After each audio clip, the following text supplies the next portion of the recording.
وہ بہت عجیب و غریب، خطرناک بلکہ بھیانک کیس تھا۔ یہ ہما شاہ کے بس کی بات نہیں تھی۔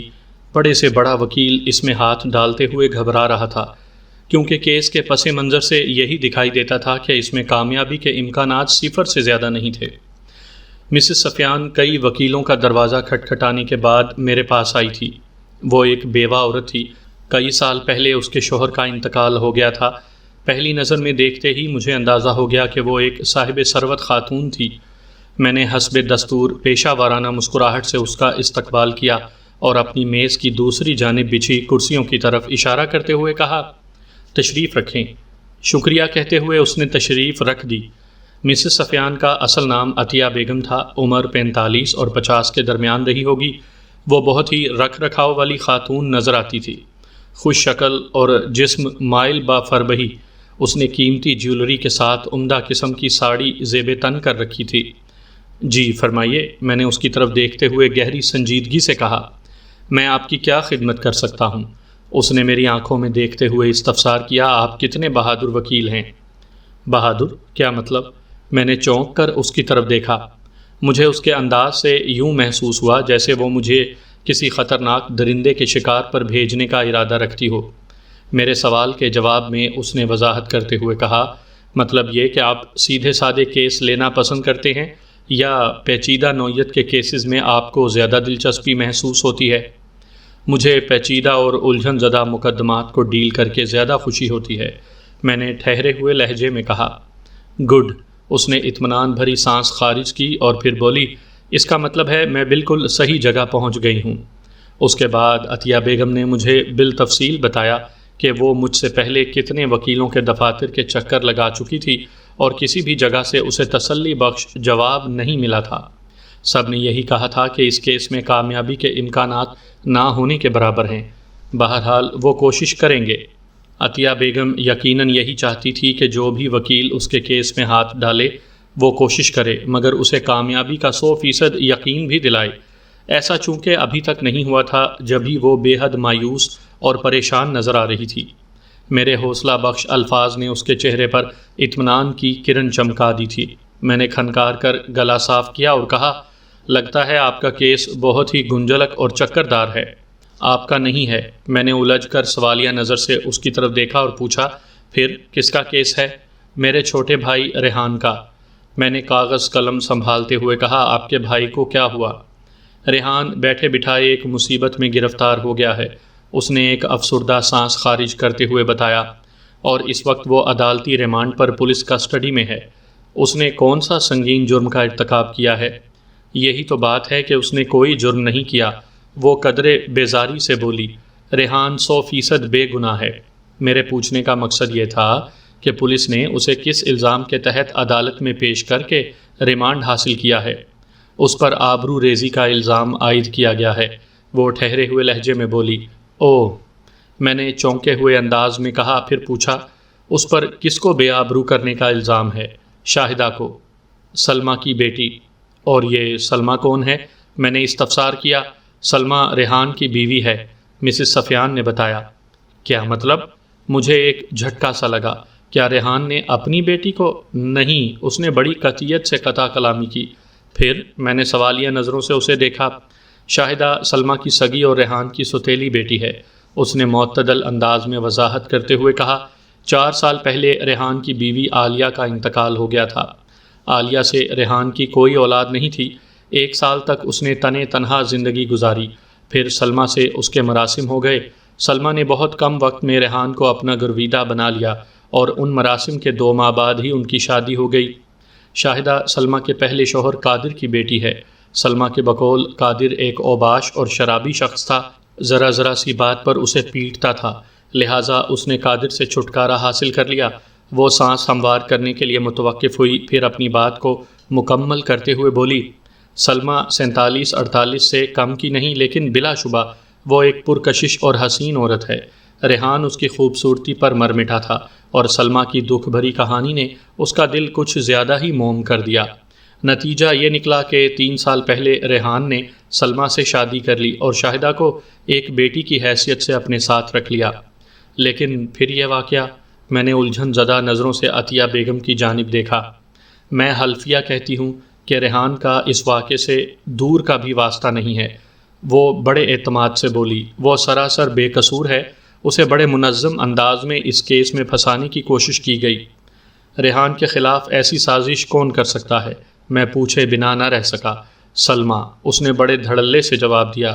لیکن سلمیٰ ایسا کیوں کرے گی؟ میں نے پوچھا۔ شاہدہ تو اس کی اپنی بیٹی ہے نا؟ ہاں، شاہدہ سلمیٰ کی سگی بیٹی تو ہے، وہ جز بز ہوتے ہوئے بولی۔ پھر یہ کہ وہ ٹھہر کر بتانے لگی، سلمیٰ سے شادی کے کچھ عرصے کے بعد ریحان پر یہ انکشاف ہوا کہ اس نے زندگی کی بھیانک غلطی کی ہے۔ سلمیٰ کردار کی کوئی اچھی عورت نہیں تھی اور وہ غیر محسوس انداز میں شاہدہ کو بھی اپنی راہ پر ڈال چکی تھی۔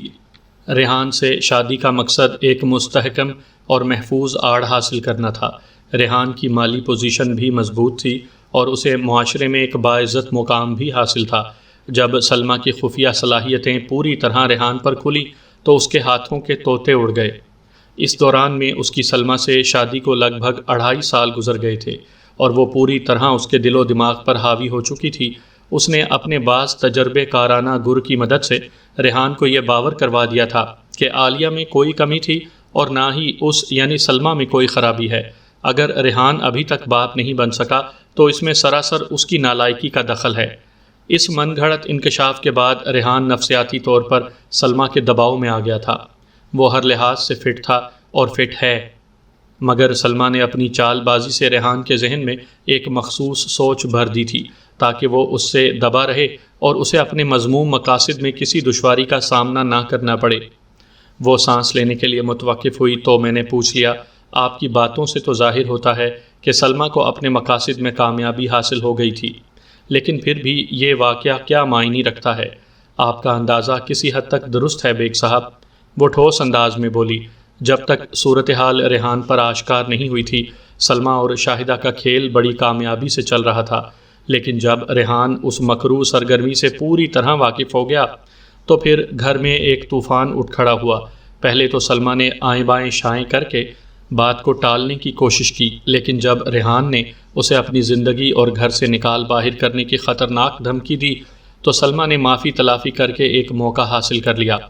اس نے ریحان سے وعدہ کیا تھا کہ اب وہ کبھی اسے شکایت کا موقع نہیں دے گی۔ کیا سلمیٰ نے اپنا وعدہ نبھایا تھا؟ میں نے دلچسپی لیتے ہوئے پوچھا۔ اگر نبھایا ہوتا تو پھر یہ نوبت ہی کیوں آتی؟ کیا مطلب؟ میں نے سوال کیا۔ اس بدمزگی کے بعد چند دن امن و سکون سے گزر گئے۔ وہ ایک مزمل سی سانس خارج کرتے ہوئے بولی، پھر یہ واقعہ پیش آ گیا۔ اوہ، میں نے متاسفانہ انداز میں ہونٹ سکوڑے۔ میں سمجھتی ہوں وہ چند روزہ امن و سکون کسی بڑے طوفان کا پیش خیمہ تھے۔ وہ سوچ میں ڈوبی ہوئی آواز میں بولی، یہ سلمیٰ کی ایک گہری چال تھی۔ وہ یہ اچھی طرح جان گئی تھی کہ ریحان اس کا مقصد پورا نہیں ہونے دے گا۔ وہ ریحان جیسی اسامی کو چھوڑنا بھی نہیں چاہتی تھی اور ریحان کی مخالفت یا مداخلت بھی اسے گوارا نہ تھی۔ اس نے بہت سوچ سمجھ کر ایک خطرناک منصوبہ بنایا اور شاہدہ کو اپنی مرضی کے مطابق عمل کرنے پر آمادہ کر لیا۔ ان دونوں کی ملی بھگت سے وہ ڈرامہ رچایا گیا ہے جس کے نتیجے میں میرا چھوٹا بھائی ریحان اس وقت تھانے کی حوالات میں بند ہے۔ وہ تھوڑی دیر کے لیے رکی، پھر اپنی بات مکمل کرتے ہوئے بولی، سلمیٰ کو یقین ہے کہ اس کی سازش کے نتیجے میں ریحان ایک لمبے عرصے کے لیے جیل چلا جائے گا۔ وہ چونکہ اس کی منکوحہ ہے، لہٰذا ریحان کے جیل چلے جانے کے بعد اس کی تمام جائیداد، مال اور کاروبار پر سلمیٰ کا قبضہ ہو جائے گا اور وہ بڑے ٹھاٹھ کے ساتھ اپنا کاروبار عیاشی جاری رکھ سکے گی۔ لیکن اس نے لمحے بھر کو تھم کر نفرت بھرے انداز میں دانت کچکچائے، پھر سنسناتے ہوئے لہجے میں بولی، لیکن میں اس نامراد کا منصوبہ کامیاب نہیں ہونے دوں گی۔ میں پیسہ پانی کی طرح بہاؤں گی۔ نہ صرف ریحان کو اس کیس سے باعزت بری کرواؤں گی، بلکہ اس بد کردار عورت کو بھی ریحان کی زندگی سے نوچ کر کسی غلاظت بھرے گڑھے میں پھینک دوں گی۔ مجھے صرف ایک اچھے وکیل کی تلاش تھی اور وہ میں نے ڈھونڈ لیا ہے۔ عطیہ بیگم کے ایک ایک لفظ سے نفرت کی چنگاریاں پھوٹ رہی تھیں۔ جو کچھ پیش آ چکا تھا اس کے رد عمل کے طور پر اس کا رویہ غلط نہیں تھا۔ اس طرح تو ہوتا ہے اس طرح کے کاموں میں۔ میں نے پوچھا، مسز سفیان، یہ کب کا واقعہ ہے؟ 30 اپریل کی رات کا، اس نے جواب دیا۔ آج مئی کی 4 تاریخ تھی۔ میں نے عطیہ بیگم سے کہا، اس کا مطلب ہے کہ ریحان کو پولیس کسٹڈی میں ابھی 3-4 دن ہی ہوئے ہیں۔ ایک لمحے کے توقف کے بعد میں نے اضافہ کرتے ہوئے پوچھا، ریمانڈ کی مدت کب پوری ہو رہی ہے؟ عدالت نے پولیس کو 7 مئی تک کا ریمانڈ دے رکھا ہے، عطیہ بیگم نے بتایا۔ اس کا مطلب ہے پولیس 8 مئی کو چالان عدالت میں پیش کرے گی؟ میں نے پرسوچ انداز میں کہا، پھر مسز سفیان سے استفسار کیا، کیا آپ مجھے بتا سکتی ہیں کہ وقوع کی رات حالات کس انداز میں پیش آئے تھے؟ یہ ایک انتہائی نازک سوال تھا، لیکن حالات اور کیس کی نوعیت اس سوال کا تقاضا کرتی تھی۔ اس نے ایک لمحے گو مگو کی کیفیت میں میرے چہرے کا جائزہ لیا، پھر جزبز ہوتے ہوئے بولی، میں جتنا جانتی تھی وہ آپ کو بتا چکی۔ اگر آپ مزید تفصیل جاننا چاہتے ہیں تو تھانے جا کر ریحان سے ایک ملاقات کر لیں۔ وہ تو میں کروں گا ہی، میں نے اسبات میں گردن ہلاتے ہوئے کہا۔ آپ کا بھائی کون سے تھانے کی حوالات میں بند ہے؟ اس نے مجھے متعلقہ تھانے کا نام بتا دیا، پھر سوال کیا، بیگ صاحب آپ فیس ایڈوانس میں لیں گے یا؟ اس نے سوالیہ انداز میں جملہ ادھورا چھوڑا تو میں نے جلدی سے کہا، فیس تو میں ایڈوانس ہی میں لیتا ہوں خاتون، یہی میرا اصول ہے۔ اپنی فیس بتا دیں؟ وہ اپنے ہینڈ بیگ کی زپ کھولتے ہوئے بولی، تاکہ مجھے اطمینان ہو کہ آپ نے ریحان کا کیس اپنے ہاتھ میں لے لیا۔ میں نے اسے اپنی فیس سے آگاہ کیا۔ اس نے میری فیس کے برابر بڑی مالیت کے کرارے نوٹ گن کر میری جانب بڑھا دیے۔ میں نے اس رقم کو گنے بغیر اپنی میز کی دراز میں رکھ لیا۔ وہ حیرت سے بھری نظروں سے مجھے دیکھتے ہوئے بولی، آپ نے پیسے گنے نہیں؟ گن لیے ہیں، میں نے اطمینان بھرے انداز میں کہا۔ مسز سفیان، میں نے اس کی الجھن دور کرنے کے لیے زیر لب کہا، آپ مطمئن رہیں، میں نے رقم گن لی ہے۔ آپ کی انگلیوں کے ساتھ ہی میری نگاہ بھی مصروف ہو گئی تھی۔ یہ کام ہم دونوں نے ایک ساتھ کیا ہے۔ اوہ، وہ بے ساختہ بولی، آپ تو بڑے قائم وکیل ہیں۔ پتہ نہیں عطیہ بیگم نے میری تعریف کی تھی یا مجھ پر تنقید۔ میں نے اس کے بے لاگ تبصرے کو نظر انداز کرتے ہوئے گہری سنجیدگی سے کہا، یہ تو ہو گئی میری فیس، اس کے علاوہ دیگر عدالتی مختلف نوعیت کے اخراجات بھی ہوں گے، اس کے لیے ذہنی طور پر تیار رہیے گا۔ آپ بالکل بے فکر ہو جائیں بیگ صاحب، وہ تسلی بھرے انداز میں بولی، میں ریحان کی باعزت بریت کے لیے کسی بھی مرحلے پر بچت یا کنجوسی کا مظاہرہ نہیں کروں گی۔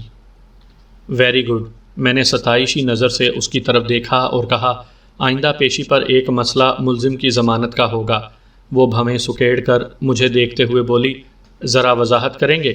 آئندہ پیشی پر جب پولیس ملزم کے ساتھ اس کیس کا چالان عدالت میں پیش کرے گی تو میں اپنا وکالت نامہ اور ملزم کی درخواست ضمانت دائر کروں گا۔ میں نے عطیہ بیگم کی خواہش کے مطابق وضاحت کرتے ہوئے بتایا، اس موقع پر آپ کو شخصی ضمانت یا ذاتی مچلکے کے لیے بندوبست کرنا ہوگا۔ پھر میں نے اسے دونوں نوعیت کی ضمانت کی تفصیل سے آگاہ کر دیا۔ اس نے پوری توجہ سے میری بات سنی اور میرے خاموش ہونے پر گہری سنجیدگی سے بولی، میں پوری کوشش کروں گی شخصی ضمانت کا انتظام ہو جائے، بصورت دیگر ذاتی مچلکے والا معاملہ تو میرے ہاتھ میں ہے ہی۔ ٹھیک ہے، میں نے گردن کو اسباتی جنبش دی اور کہا، میں آج ہی متعلقہ تھانے جا کر آپ کے بھائی سے ملاقات کر لیتا ہوں تاکہ ضمانت کے کاغذات کو تیار کیا جا سکے۔ آپ اپنے کام کو زیادہ بہتر جانتے ہیں، وہ ٹھوس لہجے میں بولی، میں آپ کے ساتھ ہر قسم کے تعاون کے لیے تیار ہوں۔ میں نے سوچ میں ڈوبے ہوئے لہجے میں کہا، اس کیس کو بخیر و خوبی پایہ تکمیل تک پہنچانے کے لیے مجھے گاہے بگاہے آپ کی عملی مدد کی ضرورت بھی پیش آئے گی۔ میں آپ کے توسط سے مختلف نوعیت کی معلومات حاصل کروں گا، مجھے آپ کی مدد کر کے بے انتہا خوشی ہوگی۔ وہ ٹھہرے ہوئے لہجے میں بولی، کیونکہ یہ تعاون میرے بھائی کی رہائی کا ضامن بن جائے گا۔ بالکل درست فرمایا آپ نے، میں نے تائیدی انداز میں کہا۔ اس نے پوچھا، بیگ صاحب میں دوبارہ آپ کے پاس کب آؤں؟ اب ہماری ملاقات عدالت ہی میں ہوگی، میں نے کہا۔ اس دوران میں اگر کوئی خاص بات آپ کے علم میں آئے تو آپ بلا جھجک مجھے فون کر سکتی ہیں۔ بات کے اختتام پر میں نے اپنا وزٹنگ کارڈ نکال کر اس کی جانب بڑھا دیا۔ شکریہ۔ اس نے کارڈ میرے ہاتھ سے لے کر اس کا بغور جائزہ لیا، پھر اسے اپنے ہینڈ بیگ میں رکھتے ہوئے بولی، اب مجھے اجازت دیں۔ ضرور، لیکن ایک ضروری کام ابھی باقی ہے۔ کون سا کام؟ اس نے چونک کر میری طرف دیکھا۔ میں نے اس کے سوال کے جواب میں ایک رسید کاٹ کر اس کی جانب بڑھا دی۔ یہ کیا ہے؟ اس نے رسید پر نگاہ دوڑاتے ہوئے پوچھا۔ آپ نے مجھے اس کیس کی جو فیس ادا کی ہے یہ اسی ضمن میں ہے، میں نے زیر لب مسکراتے ہوئے وضاحت کر دی۔ یہ بہت ضروری ہے۔ اس نے کوئی تبصرہ کیے بغیر اسبات میں سر ہلایا اور رسید کو اپنے بیگ میں رکھنے کے بعد میرے دفتر سے رخصت ہو گئی۔ میں اسی شام دفتری مصروفیات سے فارغ ہونے کے بعد متعلقہ تھانے پہنچ گیا۔ پولیس کسٹڈی میں موجود عدالتی ریمانڈ پر کسی بھی ملزم سے ملاقات کرنا کوئی آسان کام نہیں۔ میں نے اپنے آزمودہ کار ہتھ کنڈوں کی مدد سے حوالات تک رسائی حاصل کی اور لگ بھگ آدھا گھنٹہ ملزم ریحان کے ساتھ گزار کر واپس آ گیا۔ ہماری یہ ملاقات خاصی کامیاب رہی تھی۔ میں نے وکالت نامے اور چند دیگر ضروری کاغذات پر اس کے دستخط لیے اور وقوعہ سے متعلق ڈھیروں باتیں کی۔ ریحان کی بعض باتیں انکشاف کا درجہ رکھتی تھیں۔ آگے بڑھنے سے قبل میں آپ کی خدمت میں اس کیس کا پس منظر پیش کرنا چاہوں گا تاکہ عدالتی کارروائی کے دوران میں آپ کا ذہن کسی الجھن کا شکار نہ ہو۔ واضح رہے کہ اس میں بہت سی ساری باتیں بعد میں مسز سفیان کی تحقیق کے نتیجے میں معلوم ہوئی تھیں، لیکن واقعات کے تسلسل کو برقرار رکھنے کے لیے میں انہیں ایک ساتھ میں بیان کر دوں گا۔ سامعین کرام، آپ سن رہے ہیں مرزا امجد بیگ ایڈوکیٹ کے لڑے گئے مقدمات میں سے ایک دلچسپ مقدمے کی داستان، جس کا نام ہے جزائے سزا۔ یہ اس سلسلے کی پہلی قسط ہے۔ مجھے امید ہے آپ کو میری یہ کاوش پسند آئے گی۔ آپ نے اگر ابھی تک میرا چینل کہانی گھر سبسکرائب نہیں کیا تو ابھی میرے چینل کو سبسکرائب کر کے بیل نوٹیفیکیشن آن کر لیجئے تاکہ آنے والی ہر نئی کہانی کی اطلاع بر وقت آپ تک پہنچ سکے۔ ریحان کی رہائش گرین ٹاؤن کے علاقے میں تھی۔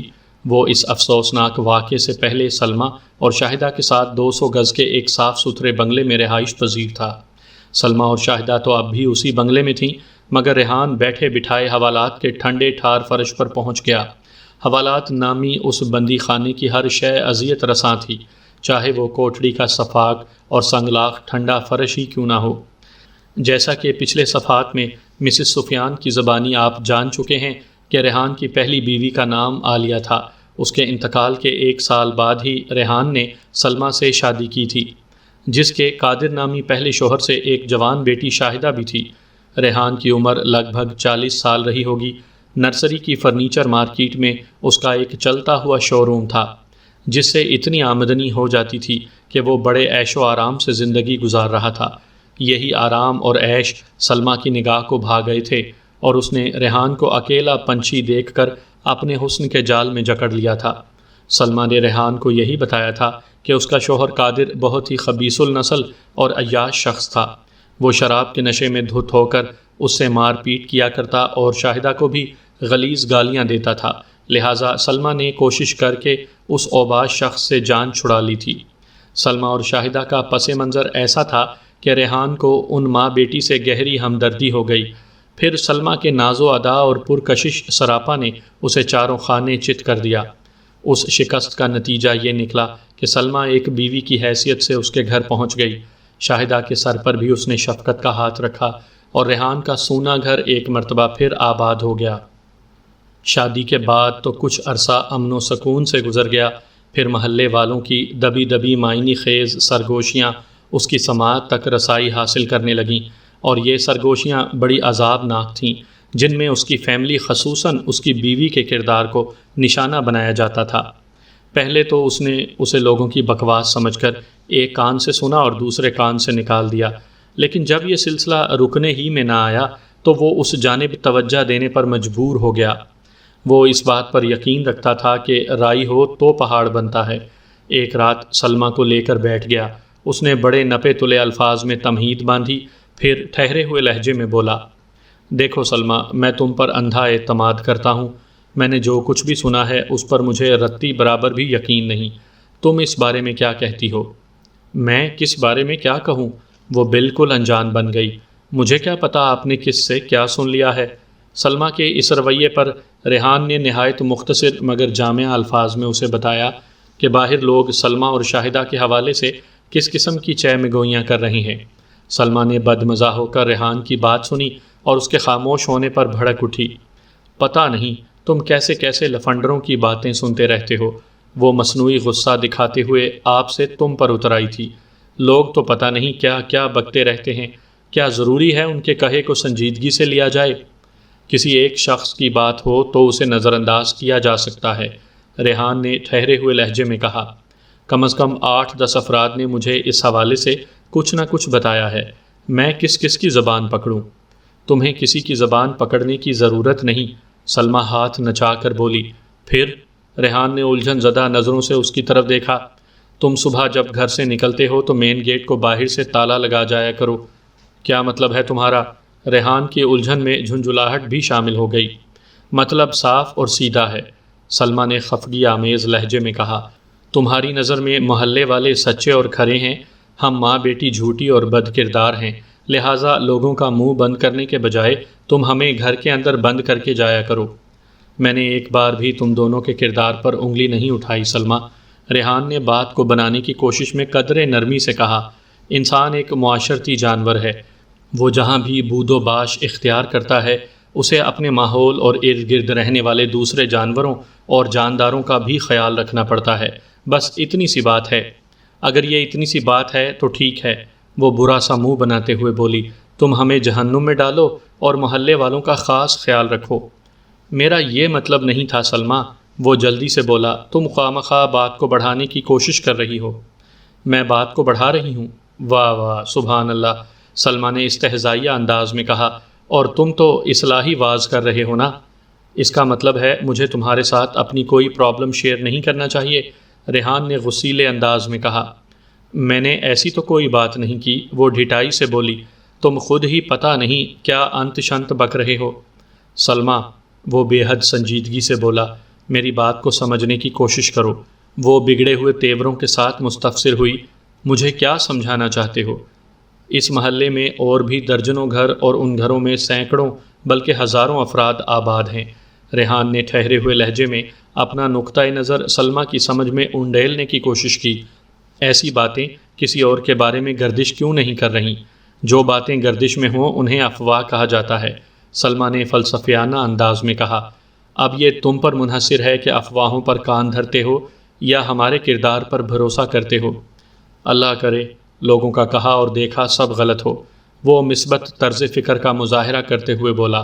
بس تم دونوں کو میرا مشورہ ہے کہ ذرا احتیاط سے کام لو تاکہ لوگوں کو خواہ باتیں بنانے کا موقع نہ ملے۔ انسان کی عزت خود اس کے اپنے ہاتھ میں ہوتی ہے۔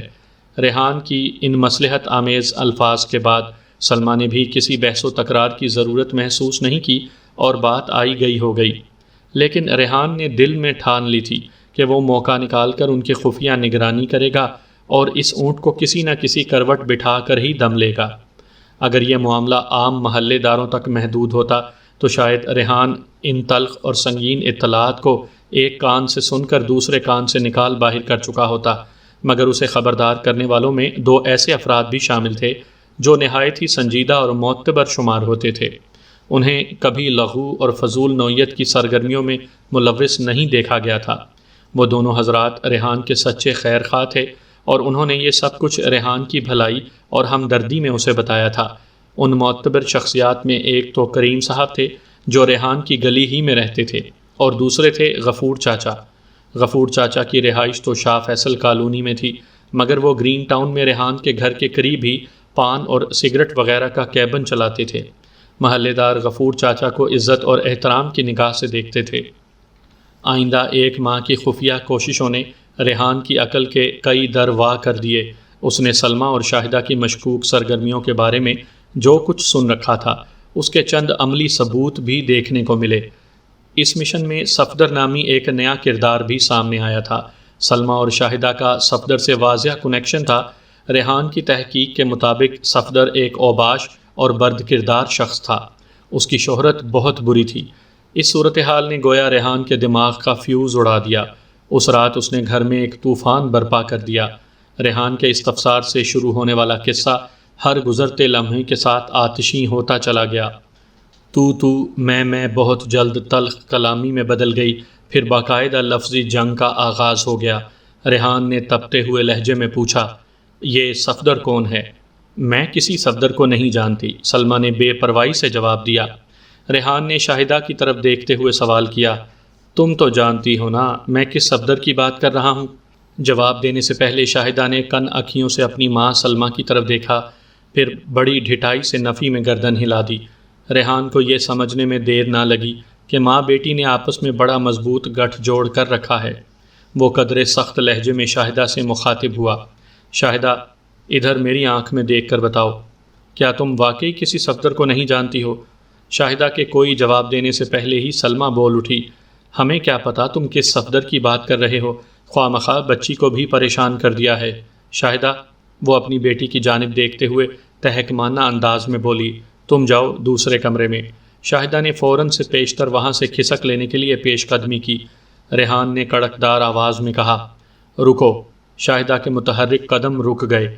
ریحان نے کہا، آج جب تک اس بات کا فیصلہ نہیں ہو جاتا کہ کون غلط ہے اور کون صحیح، میں تم لوگوں کو کہیں نہیں جانے دوں گا۔ جو پوچھنا ہے مجھ سے پوچھو ریحان، سلمہ نے برہمی سے کہا، بچی کو ہراساں نہیں کرو۔ جب اس نے کہہ دیا ہے کہ یہ کسی صفدر کو نہیں جانتی تو اسے جانے دو یہاں سے۔ نہیں جا سکتی یہ یہاں سے، ریحان نے ایک ایک لفظ پر زور دیتے ہوئے کہا۔ جب تک مجھے میرے سوال کا جواب نہیں مل جاتا، کوئی اس کمرے سے باہر نہیں جائے گا۔ ٹھیک ہے، سلمہ نے ہاتھ نچا کر فیصلہ کن لہجے میں کہا۔ شاہدہ، بیٹھ جاؤ تم ادھر۔ اس نے ایک صوفے کی طرف اشارہ کیا، پھر ریحان کی جانب دیکھتے ہوئے بولی، ہاں اب بتاؤ تم کس صفدر کی بات کر رہے ہو؟ میں اس صفدر کا ذکر کر رہا ہوں جو ایک آوارہ اور اوباش شخص ہے، ریحان نے غصیلے لہجے میں کہا۔ علاقے میں اس کی شہرت اچھی نہیں، وہ ایک بد کردار اور جرائم پیشہ آدمی ہے۔ مجھے پتہ چلا ہے وہ عورتوں کی دلالی بھی کرتا ہے۔ میں تو صرف ایک ہی اوباش اور بدماش شخص کو جانتی تھی، وہ گہری سنجیدگی سے بولی، میں شاہدہ کے باپ قادر کی بات کر رہی ہوں۔ میں نے بڑی مشکل سے اس کمینے سے جان چھڑائی تھی۔ قادر سے تو تم نے جان چھڑا لی تھی، ریحان نے استہزائیہ انداز میں کہا، لیکن اب تم ماں بیٹی نے اس مردود صفدر کے ساتھ جان پھنسا لی ہے۔ یہ خبیث بدماش اور بد کرداری میں قادر کا بھی باپ ہے۔ کہہ دیا تو کہہ دیا، بس، سلمہ حتمی لہجے میں بولی، کسی بھی صفدر سے ہمارا کوئی تعلق واسطہ نہیں ہے۔ پھر تم دونوں محمود آباد کیا لینے جاتی ہو؟ ریحان نے تیکھے انداز میں استفسار کیا۔ محمود آباد؟ سلمہ نے الجھن زدہ انداز میں پوچھا۔ ہاں محمود آباد، میں تو منظور کالونی کبھی کبھار چلی جاتی ہوں، وہ آنکھیں جھپکاتے ہوئے بولی۔ تم جانتے ہو منظور کالونی میں میری بہن فریدہ رہتی ہے۔ اب اگر اس نے بڑے ڈرامائی انداز میں توقف کیا، پھر اپنا جملہ مکمل کرتے ہوئے بولی، محمود آباد منظور کالونی کے راستے میں پڑتا ہے تو اس میں ہمارا کیا قصور ہے؟ گاڑی محمود آباد کے اندر سے گزر کر ہی تو منظور کالونی پہنچتی ہے نا۔ تم مجھے محمود آباد اور منظور کالونی کے بس روٹ سمجھانے کی کوشش نہ کرو سلمہ، ریحان نے چڑچڑے انداز میں کہا۔ سیدھے اور واضح الفاظ میں میرے سوال کا جواب دو۔ کون سا سوال؟ سلمہ نے حیرت بھری نظر سے ریحان کی طرف دیکھا۔ ریحان اس کی ڈھٹائی پر خون کے گھونٹ پی کر رہ گیا، تاہم ضبط کے بندھن کو مضبوطی سے تھامے اس نے اپنے سوال کو دہرا دیا۔